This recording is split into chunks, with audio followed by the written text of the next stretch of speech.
And I'll switch over to you now, Patricia. Thank you. Thank you very much, Patricia. You're now the That's great. host. Thank you. Can you hear me okay? Yeah. That's grand. That's great. I'm using a wee headset because I have a wee friend in the office with me. So I might even try and stick to the script today because I've got somebody listening in. Can I just say, because Tom probably doesn't hear it often enough, as a group, you're very fortunate to have somebody like Tom as your advocate, and the meetings that he's able to get into, and the how eloquently he can speak and present the issues that you're facing. You are a very privileged group of people to have Tom at the helm, and I hope you appreciate him because he's doing an absolutely excellent job speaking up for you all. So well done, Tom, because sometimes you need to hear that. Yeah, All here. right. So I am going to try and share my screen. Oh, that's way back. And we'll go slideshow and we'll go from beginning. Can everybody see that? Because I can't see yous anymore. Are yous there? We can't see anything. Here, Patricia. Have you gone to share on your? I did. Oh, crumbs. Hold on a minute. I'll come back out again. Because I think I did go to share, but I don't think You need to click on your item. Where's escape? Nee, wait, hold on. As somebody watching you Where's panicking. escape? The worst Where's thing to do in a escape? situation like this, Patricia, is to panic. Oh, So I know. That's what I said. Somebody watching her's panicking her. I'm very good at panicking, you know that. Right, where am I? Where am I? I'll come back to yous. There yous are. Oh, yous are lovely. Right, hold on. Share. Then I go to that. There we go. Can you see that now? Yes. And I can see Yeah. yous, which is really Yeah. good because I want to see all your wee faces because it's lovely to Yeah. see all your wee faces. Okay, so Yeah. we'll start at the beginning. There we go. Slideshow from beginning. And so I'm going to talk to you today about home safety, but more particularly looking at maybe trying to prevent falls. And we'll have a wee look at these wee slides here, and I will try and stick to my time, Tom, promise. So first of all, we're going to ask, are falls preventable? Well, they can be. Sometimes things that you get like a perfect storm and things happen and you just fall and you never really intended to, and we'll find out that's the definition of a fall. Is basically the dictionary definition of a fall is sort of landing on a surface that you didn't really intend to be on. And that can happen for all sorts of reasons, and we're going to have a look at all the different reasons why you might have a wee fall and what sort of things you can do in the house, maybe to make things a bit safer and prevent falls. And the reason why we're talking about falls and things like that is because whenever we're not so well and whenever we're like on oxygen and things like that, and you've leads, you've your oxygen tubing trailing, and maybe you're using a rollator, and maybe you have other things. You've a whole lot more things that you could potentially trip up over. And so that's why maybe falls is something that we maybe need to have a wee think about and trying to prevent them, because you don't want to end up with a fracture or dislocation or anything, because you've enough going on in your lives at the moment. So you don't need a fall on top of that. So what is a fall? Well, there we go. A fall is landing on the ground or some other lower surface when you didn't intend to be there. So that's what the dictionary basically definition of a fall is. So it includes slips and trips and slides. Do you ever be out and it's icy and you're trying dead hard to stay on your feet, and then you just go sliding your hoop and you end up in and actually what's more hurt is probably your pride in some cases, because it's very embarrassing when you fall like that. But any one of us could fall. Any one of us would has the potential of tripping over something that we didn't see. I fell down 2 stairs. I'm sure I've told you this before. I fell down 2 stairs and broke my ankle. And it was because my son had left uh, a Lego, used to get Lego in wee round tins, the Lego Technics, and it used to be in a wee round tin. And he had left it on the second from the end step. And I was carrying my daughter down the stairs, didn't see the flipping Lego, went for a Burton and landed in the hall and broke my ankle.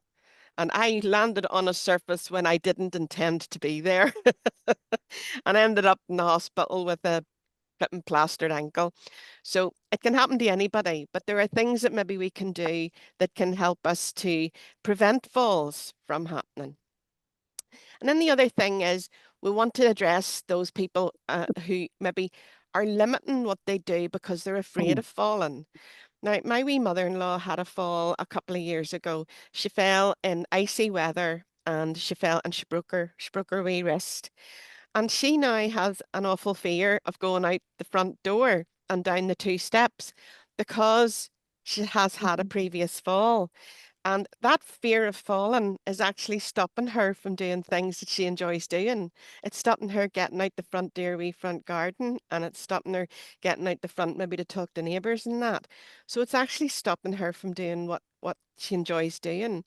So what we want to do is maybe try and help with that fear of falling. If we can mitigate against falls happening, then hopefully we can deal with that fear. So why does fear of falling matter? Well, I've just said to you, it can stop you doing things that you like doing. And if we're afraid of falling, so we don't bother getting up and doing a wee bit of exercise, then our legs actually start to sort of weaken. It's called, there's a big word for this, called deconditioning.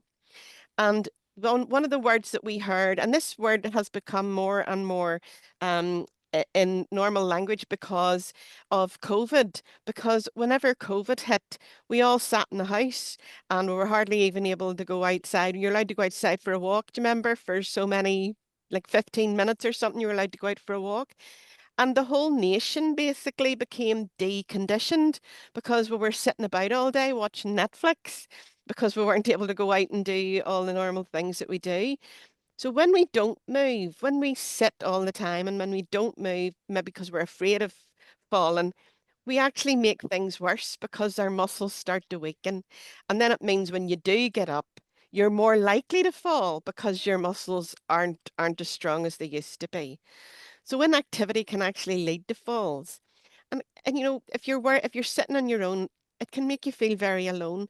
And actually it might add to your like feelings of feeling low and maybe depression. So what are the kind of risk factors for falls? Well, these are the things that we need to know about because some of these things we can maybe change that will help to prevent a fall. So there are physical things that happen in our body that are going to increase our risk of falls. So we're going to have a look at those. There are behavioral risks. So things that we either do or things that we don't do. Like my mother-in-law got up on a chair to check her electric meter. Now that was a risk factor. That was a behavioral risk because at 93, she shouldn't be standing on a chair to check her electric meter. And we've told her that. But she was doing something and she fell and she ended up in A&E in Antrim for, well, I think it was about 12 hours. We sat in Antrim and my mother-in-law's a wee bit forgetful and she spent the whole night going, what am I here for? Why am I here? So you don't want that to happen. You don't want to end up in A&E lying for 12 hours for somebody to see you. And then there's environmental risk factors. There's things in the house or there's things in the community that that we could fall over. So there's things that we could maybe, particularly in the house, there's maybe things that we could do, we could change to make things a bit safer around the home. So of all those risk factors, what can you change? Well, look at the things you can't change. You can't change what age you are. No matter how clever we all become as human beings and how we have all progressed, we still can't stop the aging process. And we are all getting older. Okay. It's just a matter of fact. And as we get older, things change, and we become more frail, etc. So we can't change that. Despite the fact that people can change their gender as how they're perceived, and we know you've probably heard about people who are transgender, their actual biological gender doesn't change. So if you are born biologically a woman, you are more likely to have problems with osteoporosis and problems with brittle bones as you get older. So even if someone has transitioned from being a woman at birth to becoming a man, they will still actually be at risk of osteoporosis in older age because they were born with the biological status of female. So even though you can change your gender, you can't change the biology. You can't change that stuff that's going to make you more likely to have brittle bones. You can't change where you come from. That's just geography. We were born where we are. I always say, praise God, I was born in Northern Ireland, nowhere like Northern Ireland. I love this wee country, but and you can't change that, and we can't change what's wrong with us. We can't change the illnesses that we have. We are learning to cope with them, and we're learning to manage them, but we can't change that diagnosis. But what can we change? Let's focus on the positive. So we can change how active we are. We can try to become a wee bit more active and keep those muscles going and keep those muscles active and strong. We can change our home environment. We can check our vision and our hearing and making sure that our glasses prescription's up to date, that if we're having trouble with our hearing, that we're getting our hearing tested. We can check on our medication use. There are some medicines that sort of work against other medicines and can make you more dizzy. And you maybe need to talk to your chemist. We'll talk about that later on. Maybe you're on tablets for your blood pressure. Your blood pressure has a big impact on falls as well. Some people, we've talked about the fear of falling. We can change that, hopefully. And hopefully, because we're doing that, we can change that social isolation. We can change the weakness. We can change our diet and our nutrition. We can change our sleep pattern. And we can use stuff to help us be more balanced and hopefully not fall. So those are all the things we can change. So look at the list of the stuff you can't change against the stuff you can. There's lots of things that we can do. There's twice as many positive things as there are negative things. So how can you prevent falls? Well, one of the best things you can do to prevent falls is to improve your balance and strength. And there's a lovely wee leaflet here that I've shown you a wee picture of, and it's called Staying Steady. It's Age UK, and it's very gentle advice and exercises about basically keeping active so that you can reduce your risk of falling. Balance is one of those things that they would test for if you've had a fall. They do a wee balance test, and I suppose to try and improve your balance, what I would say is, if you're standing at the sink, or if you're standing chopping at the worktop, chopping vegetables or whatever you're doing, put your two hands on the worktop or the sink or wherever, and just lift one leg and stand for a wee, like 5 seconds, and then put that leg down and lift the other leg and stand for 10 seconds, and try and keep your balance without holding on to the worktop, but use the worktop if you start to sway. Even just that wee bit of balance work, if you can do that every day, 5 minutes every day, you will improve your balance just by doing that wee simple exercise. An important thing to do is to have your doctor or your pharmacist, if you're feeling dizzy or you feel lightheaded, or if you stand up too quick, do you ever happen you stand up too quick and your head goes light? And that's a condition called postural hypotension. That's related to your blood pressure. So have your doctor or your pharmacist check your medications and see if you're on medications that's maybe making you a wee bit more lightheaded or dizzy. The pharmacist might be able to recommend a similar drug that does the same thing, that maybe doesn't have the same side effect and can maybe make you less dizzy. But talk to your pharmacist if you feel you're maybe a wee bit dizzy or lightheaded. If you've any ear pain or dizziness, and like dizziness related to ear pain, go to your doctor, because your ears, I mean, you all know this, but your ears are very important for your balance. And if you have a problem with your ear, even if you have a wee ear infection or something like that, you're probably your balance will be off and you might fall. So any ear pain, particularly if you think you've got a wee ear infection or anything, go to the doctor and get an antibiotic. It's one of the few things that, like throat infections and things like that, you can get better as quick without an antibiotic from a throat infection as you can with an antibiotic. There's been studies shown. But ear infections are different. You nearly need an antibiotic for an ear infection. So please, if you have any problems with your ears, go to the doctor. Have your vision and your hearing checked regularly. And the other thing you can do to prevent falls is make your home safer. So why exercise? And when I talk about exercise, I said this to you the last month I was talking to you. When I say exercise, I mean getting up and dandering about the living room, going from one end of the room to the other and sitting down again. That's exercise. If you are sitting in your chair all day, but if you get up and walk to one end of the room and back to the other end of the room, maybe 3 times a day, you're increasing your exercise threefold. And all you're doing is walking from one end of the room to the other. So exercising regularly, because we're building up those muscles or we're maintaining those muscles, that will help to prevent falls. Exercise also improves our strength and our flexibility and our balance. And exercise reduces long lies.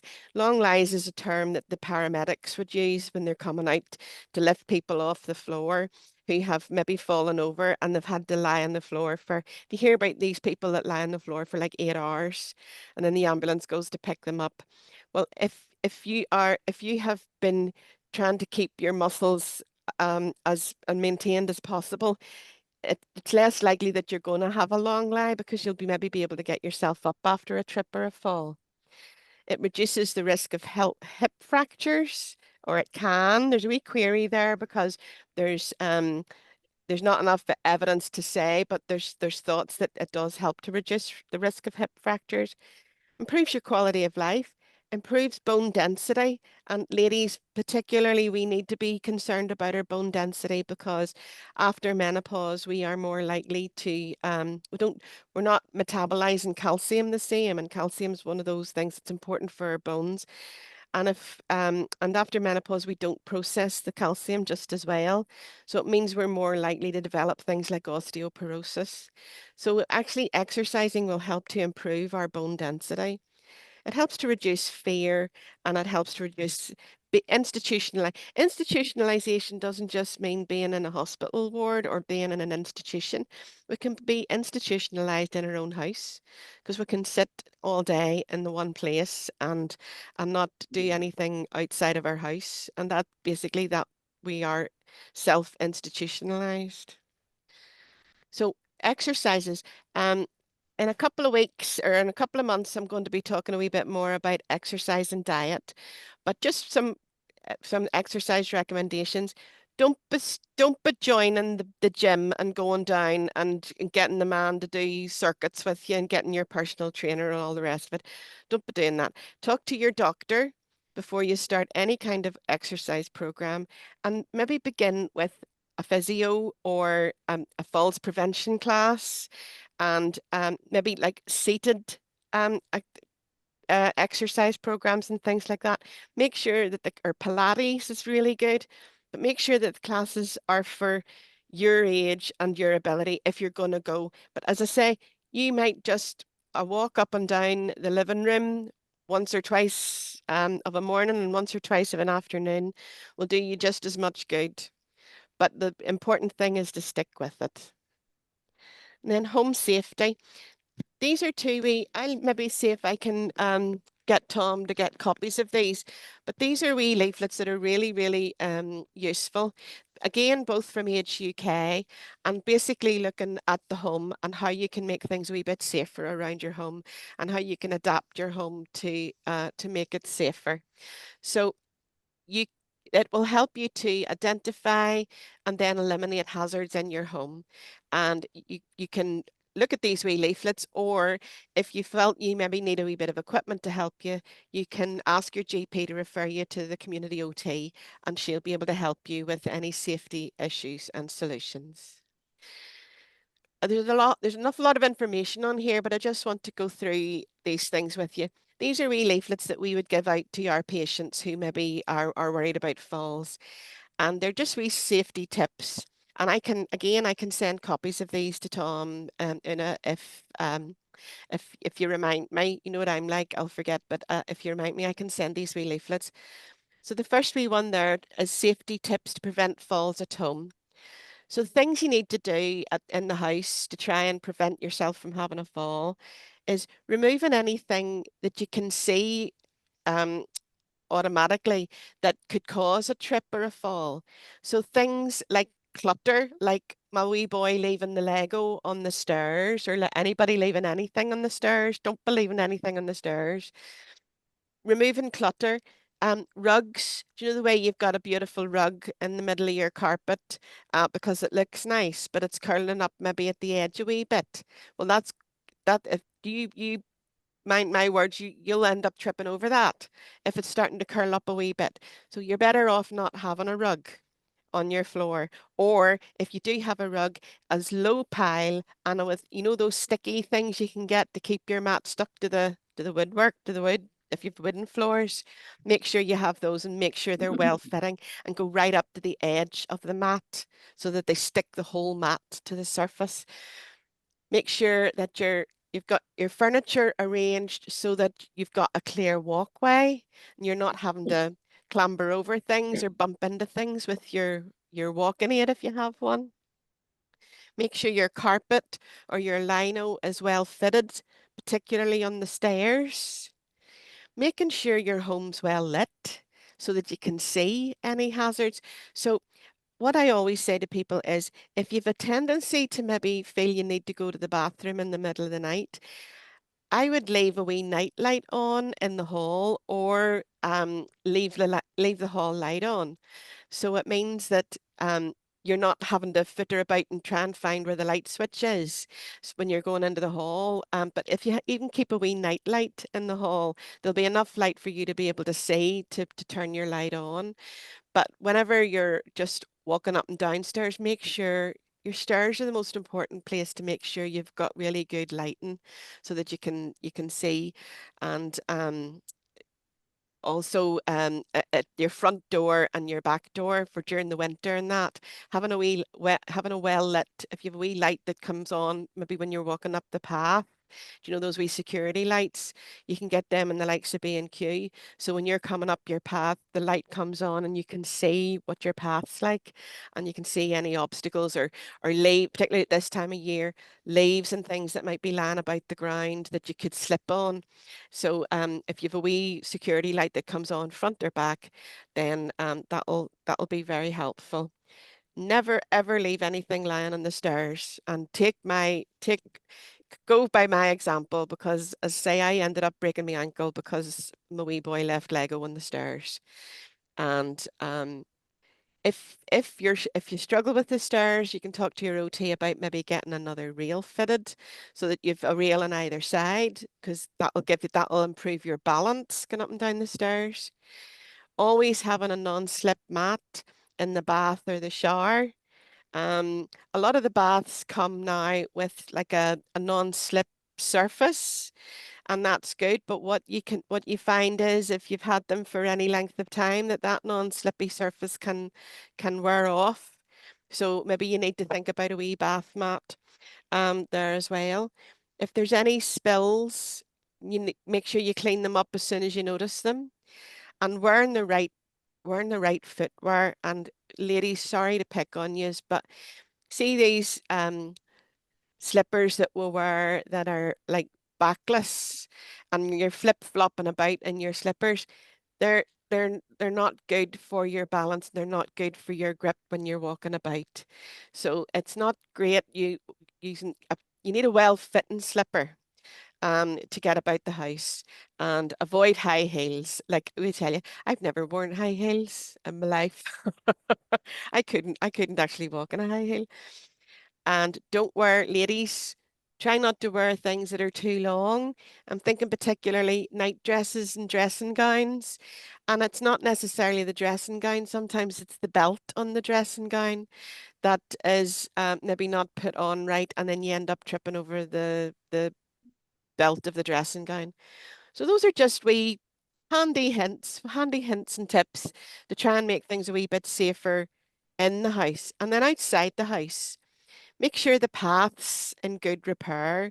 If there's a wee crack in the pavement, even the slightest wee bit, if you maybe shuffle and you've a wee crack in your pavement, then you might trip over that. And if you're in a housing executive property and you have any sort of issues either at your house or just outside your house, you can contact the housing executive and ask them to uh, fix that, because that's part of their remit. If you have steps up into the house, maybe you might need a wee handrail, a wee grab bar to hold on to get yourself in and out, either front or back. At this time of year, making sure that the hedges and things that are close to the path are well trimmed back, because in the dark, and it's dark at 5 o'clock, 5:30 at night these days. So if you're maybe going into the house and your hedge is all sort of untidy, it could grab your face and just make you lose your balance for a wee minute, and it could lead to a fall. So making sure that your hedges and even the plants around the path, because sometimes we have a big bush that's gone rampant outside our house, and I don't know what kind of a plant it is, but it has just grown and grown and grown, and it has actually invaded over onto the path. So you could trip over it easily. But it seems to me that whatever this plant is, when we cut it, it seems to grow back twice the size again. It's like a hydra. But anyway, keep your hedges and your plants well trimmed. Um, be more cautious on windy days or frosty or icy days. Maybe if you're going out on a windy or a frosty day, maybe just make sure you've somebody with you. If you're a wee bit worried about falling, just make sure you've got somebody else there. Making sure that you've got the right shoes on for the weather. Don't be wearing your flip-flops in the rain. And always make sure if you have a walking aid, make sure you take it with you when you're going out. And we talked about putting the bins out last time I was talking to you. You can ask your councils. Most councils, it would seem, do a service that they'll bring your bin out and put it back. But if you don't have that service and it's a particularly rotten day, ask your neighbour, would they bring your bin in, or would they put it out? Or ask your grandson or whoever, because that's what my mother-in-law does. So what about medications and falls risk? We talked about this very briefly earlier on. There are some medications that we take that might make us feel dizzy, and any sort of changes to our medication might increase that risk of falls. An important thing to do is, and you probably all do this, but it's really important to use the same pharmacist, because your pharmacist probably knows more about you and your medication than your doctor does. And your pharmacist, if the doctor prescribes you something, sometimes it'll be the pharmacist who knows you who'll say, actually, you might find that interacts with that other tablet that you're on. And, they'll maybe tell you to just be a wee bit aware of that. So if you go to the same pharmacist, they'll know you, and they'll know, and they might actually be able to advise you on a different medication that you can go back to the GP and request for a change of prescription to something else that does the same thing, but doesn't have the same side effects. And make sure you get your medications reviewed. Some of us can be on tablets for years and years and years and never get them reviewed by the doctor. But it's really important that we go and make sure, number one, make sure that you still need to take it. Are you taking tablets that you don't maybe need to take? Or is there a tablet that could actually, that has been developed that is better than the one that you're currently on and would be a better tablet for your condition. So make sure that those medications are reviewed. And here's the thing too, as we all get older, the eyesight, make sure you can actually read the labels. And if you can't read the labels, say to the pharmacist, could they print out the instructions in a bigger font to put on your medication so that you can see. The number of times I've had to say to my children when they were away, how much of that have I to give you? Because I would look at the bottle and think, I can't actually see that. I can't see how much, what the dose is. So I'm saying to my kids, can you see that? How much of that am I supposed to give you?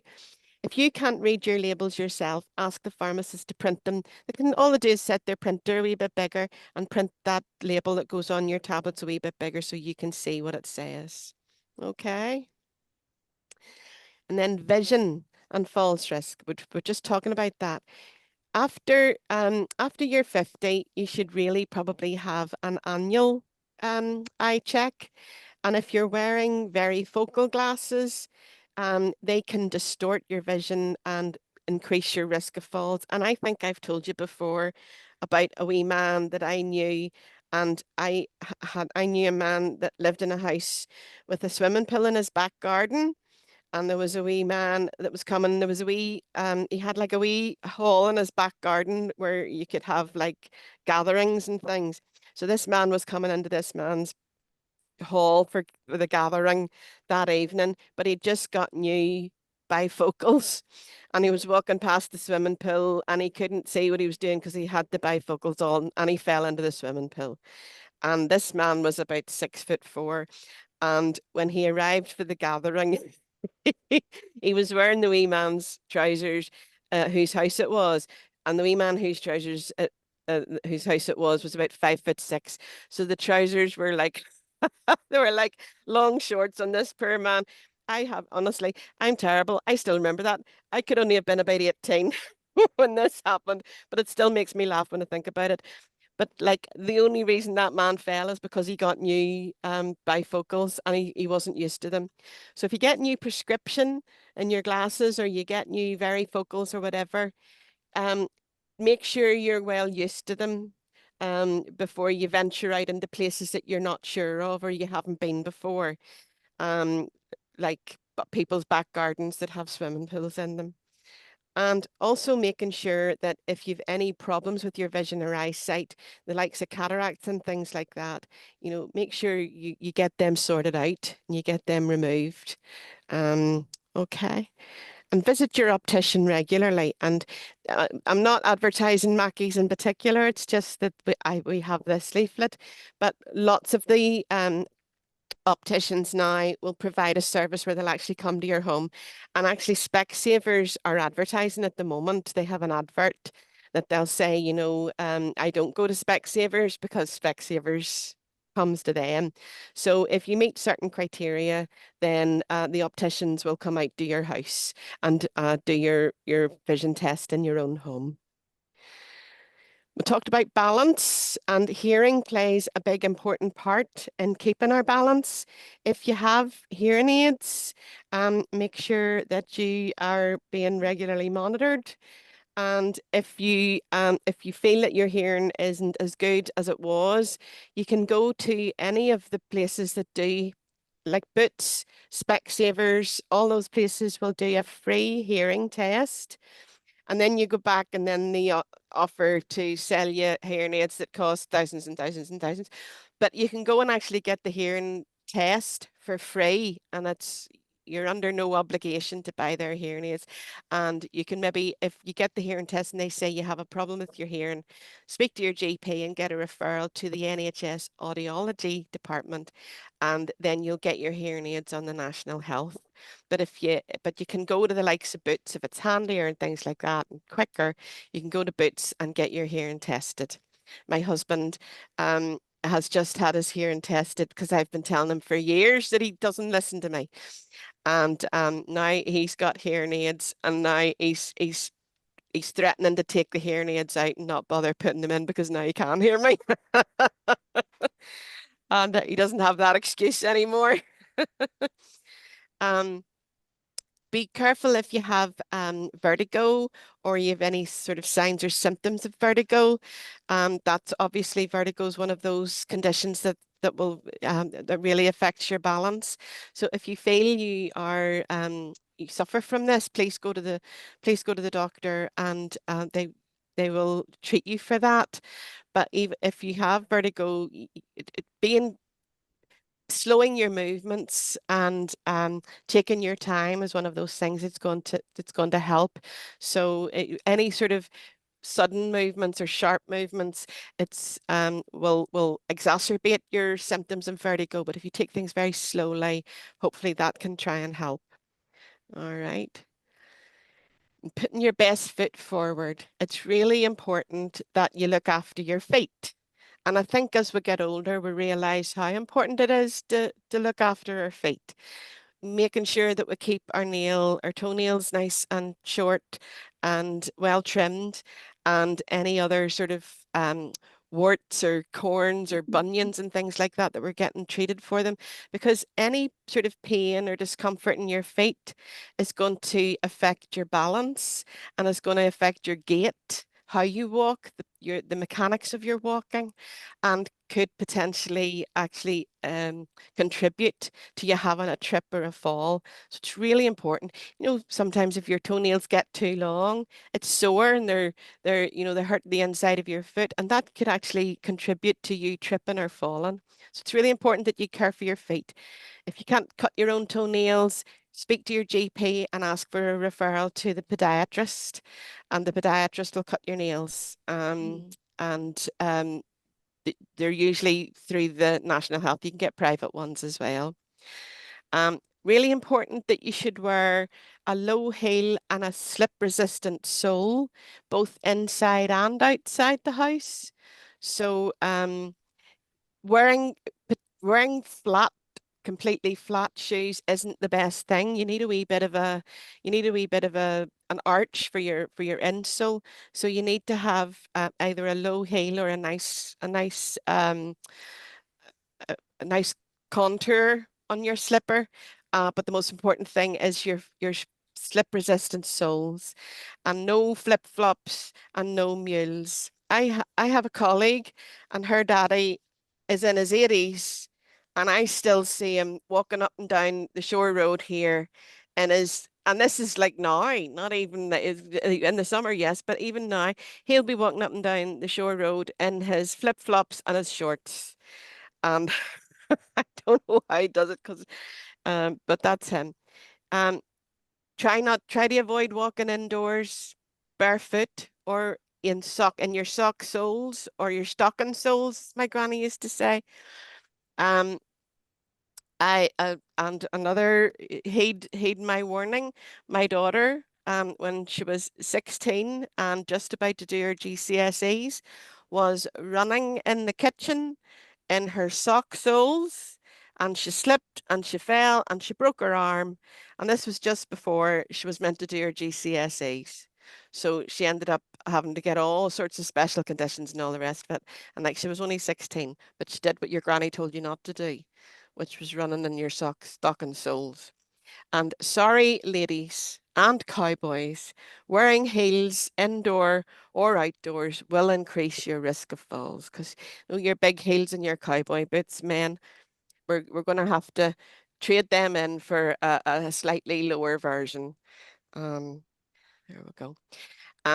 If your feet are swollen, it might be good to think about different types of footwear that are more appropriate for swollen feet, and there's lots of different places will sell you footwear that's good for swollen feet, and these are just a few of the different places that you can use. We talked about blood pressure and how important it is that we get that checked. Make sure you get your blood pressure checked regularly. If you get dizzy when you stand up, see your doctor and ask them to check your sit to stand blood pressure. So that will give them an indication as to whether you have what's called postural hypertension. That just means when you stand up, your blood pressure drops a wee bit. And when your blood pressure drops a wee bit, you might feel a bit dizzy, and it might increase your risk of having a trip or a fall. So get your blood pressure checked regularly. If there's a district nurse coming out to see you, you can ask them to check it, and ask them to check your sit to stand and see if you have if there's a difference between your blood pressure when you stand up. And there are some medications that you take for your blood pressure that might actually increase your risk of falls too. So please speak to your doctor or your pharmacist.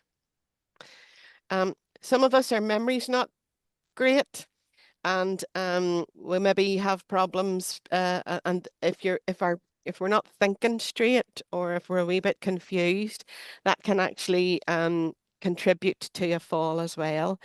So if you have relatives, or if there's anybody that you know who is a wee bit more forgetful and maybe is having problems with their cognition, the likes of it, my mother-in-law has a wee orientation clock, and it's really important for her because it tells her whether it's morning or afternoon or evening, because at this time of year, it's very hard. We went down, her clock had been taken out of the plug, and we had gone down to see her to bring her tea, and she'd already gone to bed. She was in her bed and all ready for bed because it was dark. Even though it was only like 5:30 or 6, but because it was dark, she went to bed. The wee clocks will tell you, no, it's only the afternoon if you have that wee clock. So it's things like that are really important. So, but the reason I'm telling you is because she went to bed, she went up the stairs on her own. Normally we take her up the stairs and we help her up the stairs because we're worried about her falling on the stairs. But because it was dark, she thought, well, it's bedtime, and she took herself up and she could have fell. So it's important that we think about things like that. And here is an interesting saying: you are what you eat to stay on your feet. We need to hear this all the time. It gets really boring, doesn't it? Especially if you like your food, like myself. But look, the heels of the hunt is eating a healthy, balanced diet and keeping yourself well hydrated is very important. So if your appetite is poor, think little and often. And if you're diabetic, please follow your recommended diets and make sure that your blood sugars are monitored. Somebody's keeping an eye on them. If you're not keeping an eye on them, is the district nurse coming in and keeping an eye on them? Ladies, calcium is particularly important for healthy bones. Make sure we get enough of that with our milk and our cheese and our yogurt and our oily fish. I don't like fish. I don't like fish. Or our fortified soya products.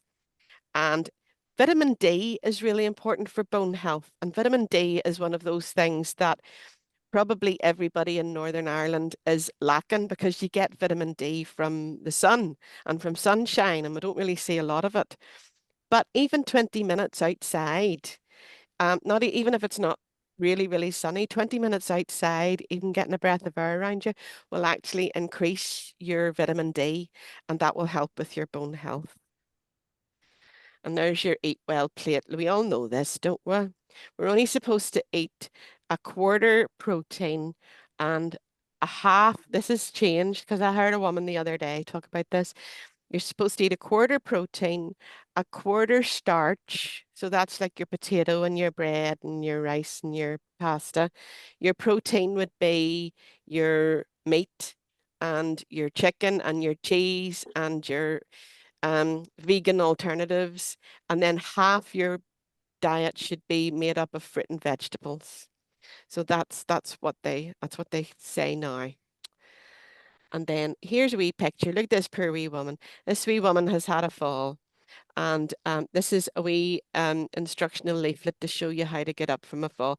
The wee woman, the first thing says, turn onto your back.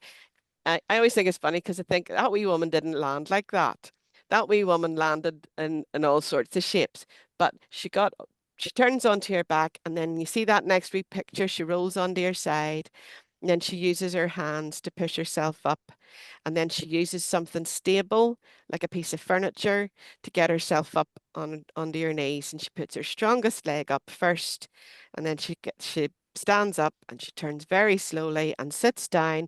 And then the most important thing is, after you've had a fall, that you tell somebody, even if you think you're all right, even if you think you haven't hurt anything or anything, please let somebody know that you've had a fall so that that can be followed up. Okay. And there's a wee flow chart there that says, what should I do if I fall? Well, I will remain calm and stay and positive at all times. And now that's easier said than done, isn't it? But you ask yourself, can you get up from the floor?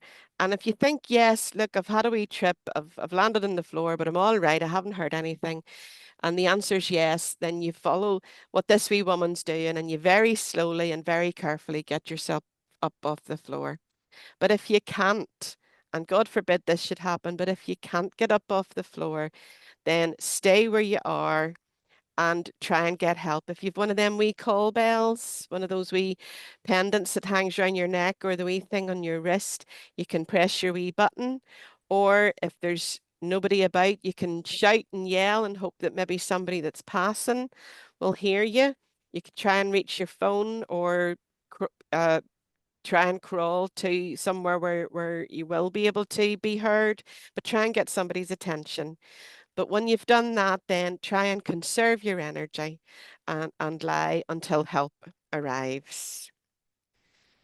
And there's all sorts of community services. Now, I've given you there's numbers there for the Belfast City Council and Antrim and Newton Abbey Borough Council, but they offer a scheme free of charge where somebody will come out to the house and look at how safe your home is, and they'll look at it from your fire alarms, all that sort of stuff as well. But they'll also look as regards your falls prevention too. And then just for those who it might be interesting too, there's a wee service, a door-to-door transport scheme where you can get transport from particularly maybe to hospital appointments and things like that. And then the message in a bottle scheme is a scheme that the emergency services have come up with, and it's like a wee clear tub that sits. They actually tell people to keep it in their fridge, and in this wee bottle will be all your personal details. So it will tell people if you're diabetic, if you've a history of seizures or what medications you're on, what your condition is, all those sorts of things will be on this wee note inside a wee bottle in your fridge. And then there's a wee sticker that goes on the front door. And when the paramedics are coming in, they'll see this wee sticker on your front door and they'll know that all the information they need to know about you is in a wee bottle in your fridge. And then that's just a wee leaflet about the personal alarms that we talked about earlier. All right. And that is us. That's me. I will stop sharing. Now, I think that was record speed. Is Tom away? Not like me to finish on time, Tom. Whistle stop. Would anybody like to ask me any questions?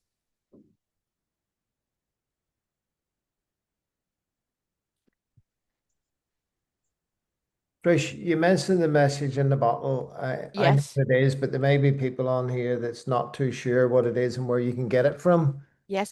I, I'll have to actually, I have some. I think it was the ambulance service that provided them to us to give to people. So Yeah. I would say they'll probably get them from your ambulance service RH Concern, they'll or also. H concern. Yeah. Yes. Uh-huh. And you know what they're about, do you? Yes. I mean, do they know All the what it's people. about? Yes. Does anyone know what it's about? What you use them for? It's the phone numbers of the emergency services and stuff, isn't it?